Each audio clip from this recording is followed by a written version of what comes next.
Salut tout le monde et bienvenue dans cette nouvelle vidéo. Je suis très heureuse de vous retrouver aujourd'hui pour le bilan du coup des 35 heures que j'ai donc partagé avec vous. Toutes les sessions du soir étaient donc sur YouTube et toutes les sessions du midi étaient donc sur TikTok. J'ai essayé de diviser un peu ce concept sur les deux plateformes pour que chacune des plateformes justement ait accès à ce contenu là, parce que je sais qu'il y a beaucoup de personnes sur YouTube qui n'ont pas forcément TikTok et puis inversement il y a des gens qui ne vont pas sur YouTube parce qu'ils aiment pas trop les longs concepts et c'est quelque chose que je comprends tout à fait. Donc voilà, déjà je tenais quand même à vous remercier énormément de m'avoir suivi un peu dans ce petit concept là, ça me fait grave plaisir. J'ai d'ailleurs remarqué que ça vous a plutôt plu, j'ai l'impression. Moi déjà quand je regarde mes statistiques, franchement c'est les vidéos qui ont le mieux démarré une fois que je les ai postées dans les premières 24 heures. Donc en réalité je suis plutôt contente. En tout cas ça fait grave plaisir et c'est parti donc pour la vidéo et pour le roulement de tambour, la fameuse money, combien j'ai gagné sur une semaine. Et d'ailleurs figurez-vous que j'ai été étonnamment surprise. Pour ceux qui apparaissent donc sur cette vidéo et qui n'ont pas forcément suivi le concept, en gros le but était que sur une semaine de travail, 35 heures, ce que j'ai fait c'est que j'ai divisé sur 7 jours, donc 5 heures par jour de travail pour aller jusqu'aux 35 heures. Le but était donc de travailler 2 heures le midi et 3 heures le soir et également de filmer toutes ces sessions là et de les poster sur les réseaux pour que vous voyez en direct un peu comment ça se passe et puis voilà que vous ayez la preuve réelle, concrète, combien est-ce que je me fais et comment ça se passe réellement. Donc les personnes qui apparaissent sur cette vidéo et qui n'ont pas suivi les 7 premières vidéos, je vous invite à aller les voir, c'est des petites vidéos qui sont pas très longues, c'est une dizaine de minutes à peu près par vidéo si jamais ça vous intéresse. Avant de vous donner finalement ce salaire sur une semaine de travail, je tenais à vous montrer un petit passage qui est donc sur TikTok mais qui n'est pas sur YouTube, d'une de mes péripéties qui m'est arrivée durant ces 35 heures parce que oui il m'en est arrivé. Je crois que la plus grosse péripétie qui m'est arrivée sur YouTube dans l'épisode numéro 7 où la personne n'est pas venue récupérer sa pizza et que j'ai gagné une pizza, ça c'était vraiment cool, surtout que ça arrive jamais, c'était le petit gain du jour. Et sur TikTok il m'est arrivé une sacrée belle péripétie, là vraiment vous êtes pas prêts, je vous montre ça tout de suite, je veux vraiment que vous ayez ces images en tête. Bonjour, j'ai la commande de Stuart. Merci. Merci beaucoup, ouais c'est bon, merci. Le client il habite à 300 mètres, du coup c'est pas mal parce que je suis plutôt bien payée pour une commande de 600 mètres en dessous. Ok alors je viens d'arriver, du coup il y a un numéro de téléphone sur le ticket donc je pense que je vais l'appeler parce qu'il est pas là. Oui bonjour, c'est le livreur Stuart, je suis arrivée. Ah non, c'est que je suis passé en bas, vous sonnez en bas. Comment? Vous sonnez en bas. Oui. Au 2 rue du Roi Albert, ouais. Alors j'entends rien du tout, ça coupe. Non, vous sonnez en bas. Hein. Ah, allô? Oui bah allô, je m'excuse, désolée mais ça coupe, je vous entends pas. Moi je vous entends, vous sonnez en bas. Je sonne en bas, oui. Ah monsieur. Ok d'accord, ah oui non mais pardon mais pas besoin de me parler aussi méchamment, juste j'entendais pas, ça buguait. Merci beaucoup, vous êtes ce matin au 3e étage, merci. Merci. C'est bien parce que c'est dans ce genre de cas, le mec là, hyper hautain, je déteste ça, vraiment je déteste ça. Ouais, bah j'arrive hein. Bah oui, j'arrive. Putain. Mais c'est quoi ce bordel? Il y a pas d'ascenseur en plus. Putain, il a de la chance. Il a de la chance que je suis avec Stuart et que j'ai le TPE avec moi. Oui. 3e. D'accord. Droite, merci. On est sur un vieux coin. 42,80. Faites ça en mobilette. C'est bon là? Attendez. C'est pas bizarre mon escalier hein. C'est fatigant, ouais. Normalement c'est bon. Vous voulez le ticket? Voilà. Oui, la facture est là. Ah, merci beaucoup. Bonne journée.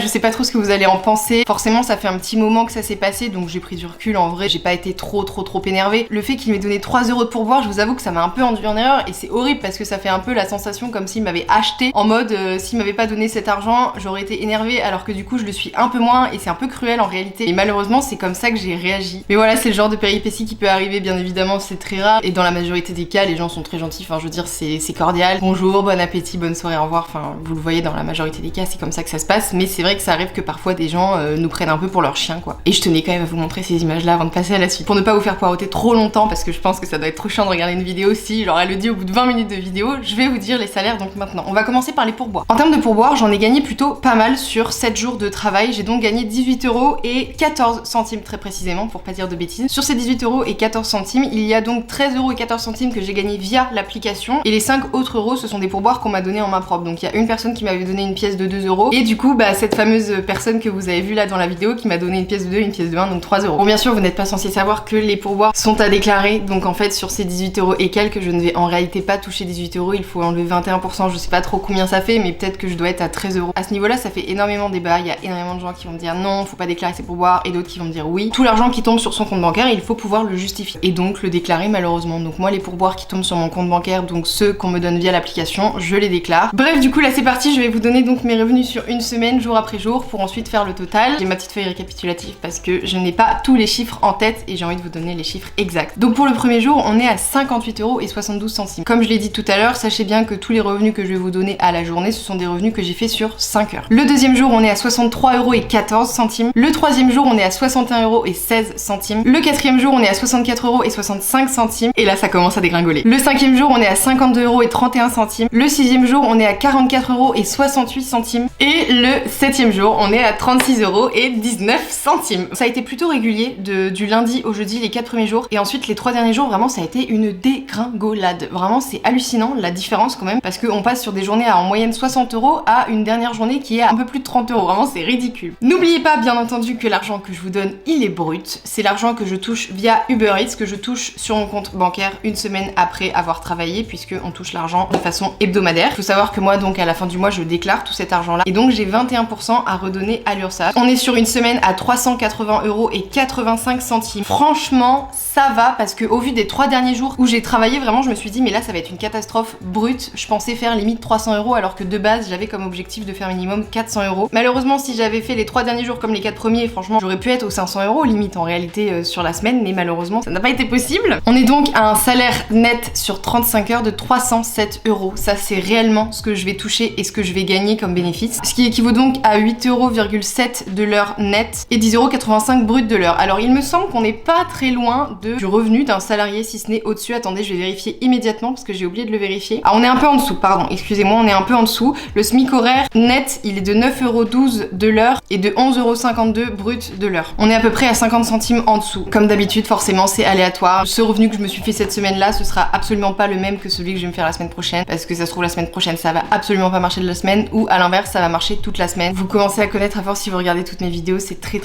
aléatoire. Du coup, petite question, vous attendiez à combien, vous, sur 35 heures de travail, que ce soit en brut ou en net? Si jamais vous aviez des petits pronostics en tête, n'hésitez pas à me les donner en commentaire, je serais grave curieuse de savoir un peu ce que vous en pensiez, et d'ailleurs ce que vous pensez de ce que je me suis fait. Ah, j'ai plus de batterie sur ma lumière.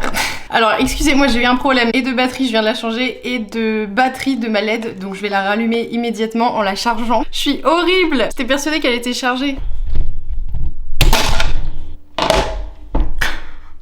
Je suis horrible. Ah non, c'est bon, il est déboîté. Je vais arrêter les bêtises. On était à peu près comme ça. Avant de terminer cette vidéo, j'aimerais aussi reparler d'un point important pour les livreurs Uber Eats, qui est donc la nouvelle tarification, parce que c'est vrai qu'on pose énormément de questions à ce sujet-là. Donc juste déjà pour remettre un petit peu les bases, donc concernant l'ancienne tarification des livreurs, elle prenait uniquement en compte la distance qu'allait parcourir le livreur une fois qu'il avait récupéré la commande au restaurant jusqu'au domicile en fait du client. Aucune question d'attente, l'attente au restaurant, l'attente chez le client, ça c'était absolument pas pris en compte. Avec la nouvelle tarification, du coup, ce qu'ils ont voulu prendre en compte, donc je crois, si je dis pas de bêtises, c'est depuis le 1er novembre ou le 1er octobre, je sais plus exactement, à cette distance qu'on doit parcourir entre donc le restaurant et le domicile du client, ils ont rajouté dans la rémunération le temps de déplacement. C'est-à-dire que en fait, parfois tu vas recevoir une commande, sauf qu'en fait, le restaurant, il va être à 2 ou 3 km de là où tu es. Et ça, avant, c'était pas pris en compte dans la rémunération, maintenant ça l'est. Le fait donc de se déplacer jusqu'au restaurant, ça c'est maintenant ajouté dans la nouvelle tarification. Ils ont également ajouté dans la tarification le temps d'attente au restaurant qui parfois peut être extrêmement long. Moi ça m'est des fois arrivé d'attendre 30-40 minutes dans des restaurants. Sachez maintenant que je n'accepte plus ce type de restaurant où il y a énormément d'attente, je commence à les connaître, mais c'est vrai que ça arrivait et c'est quand même super frustrant. Et après on s'étonne que les livreurs ils râlent, bah oui c'est normal, nous on n'est pas payé pendant ces 40 minutes là, donc le but c'est quand même pas de faire du bénévolat quoi, sinon j'aurais fait autre chose. Et ils prennent également le temps d'attente donc une fois que t'es arrivé à la livraison en fonction du temps que va mettre le client à descendre. Alors pour tout vous dire, moi cette nouvelle tarification en réalité elle ne m'a pas réellement impacté. Je sais que ça a été le cas pour énormément de livreurs. Alors je pense que je m'en sors bien, je ne sais absolument pas comment expliquer ça. Le tarif de mes livraisons n'a pas diminué et au mieux même il a augmenté sur certaines livraisons bien entendu. Alors il y a toujours des extrêmes, des livraisons un peu extrêmes dans le sens où ils vont te proposer une commande qui va être rémunérée 4 € pour 5 km. Bon bah là bien entendu je l'accepte pas, mais avant la nouvelle tarification ça existait hein. Des fois j'avais des commandes complètement what the fuck qu'on m'envoyait, je les accepte pas, point barre, et je perds pas mon temps pour ça. J'ai reçu beaucoup de messages et puis même je le vois, les grèves là depuis quelques temps, depuis la nouvelle tarification etc. C'est vrai que ça paraît assez fou. Il y a beaucoup de livreurs qui sont impactés par ça. Déjà qu'on se mettait pas tellement bien, finalement là c'est un peu... On s'en rapproche hein, du bénévolat. Hein. Franchement, sur certaines commandes, c'est un peu le cas. Je pense que les livreurs qui sont le plus impactés, ce sont ceux qui attendent proche du restaurant. Comme je vous le disais, dans la nouvelle tarification, prennent maintenant en compte le temps de trajet que tu as entre là où tu es quand tu reçois la commande pour aller au restaurant. Les personnes qui reçoivent des commandes qui sont par exemple à 100 mètres, 200 mètres des restaurants, eux du coup ils seront pas rémunérés pour le temps de déplacement jusqu'au restaurant. Et je pense sincèrement que ce sont eux les plus impactés finalement. Moi j'ai envie de vous dire, la majorité du temps que je reçois des commandes de restaurants, les restaurants sont souvent très proches de là où je suis et pourtant je suis plutôt bien rémunérée, donc je ne sais absolument pas pourquoi. Je pense également que les nouvelles tarifications dépendent aussi un peu des villes. Avec les réseaux, j'ai beaucoup de retours de livreurs, mais très peu de livreurs. Je crois que j'ai eu 0 retour de livreurs même qui sont à Nantes. Et du coup, comment est-ce que ça se passe pour eux? J'en ai aucune idée. J'ai entendu dire aussi qu'à partir du 1er décembre, il y aurait enfin la mise en vigueur de la tarification à 11,75 € de l'heure. Donc ça c'est pareil, je pense que je vous en parlerai un peu plus tard. On verra comment ça évolue. Je pense que d'ici janvier ou février, on aura eu le temps de voir un peu comment ça fonctionne. Mais bien entendu, les 11,75 €, ce ne sera pas rémunéré en fonction du temps qu'on est en ligne. Bien entendu, ce serait trop facile. Limite, moi, la nuit, comme je sais que les restaurants sont fermés, je passe en ligne de 1h du matin à 7h du matin en étant sûre qu'il n'y aura 0 commande et en fait je fais de l'argent sans rien faire. Ce serait trop facile et sinon tout le monde ferait ça. Mais c'est vrai que moi je reste énormément dans le flou vis-à-vis de ces tarifications. Une chose par contre pour laquelle je suis sûre, c'est qu'il y a grève du 2 au 3 décembre pour les livreurs Uber Eats. J'appelle bien évidemment tous les livreurs dans toute la France de au moins ne pas passer en ligne le samedi 2 et le dimanche 3 décembre pour soutenir vraiment tous les livreurs qui vont faire cette grève. La grève ce n'est pas une obligation et bien entendu il faut absolument pas que ça impacte votre rythme de vie. Si c'est trop compliqué pour vous niveau salaire, bien entendu que vous travaillez et c'est pas très grave. Mais en tout cas, j'appelle quand même le plus de personnes à se mettre en grève le 2 et le 3 décembre. Ces 2 jours-là, bien entendu que je ne travaillerai pas. C'est le seul moyen pour moi que j'ai de soutenir les livreurs qui font grève. Vous avez toutes les infos. Merci beaucoup d'avoir regardé cette vidéo si vous en êtes arrivé jusqu'ici. Je vous invite à la liker si jamais elle vous a plu et puis bien entendu à vous abonner si c'est toujours pas fait. Sur ce, je vous souhaite une bonne fin de week-end et on se retrouve bien entendu la semaine prochaine pour des nouveaux petits concepts. Ciao!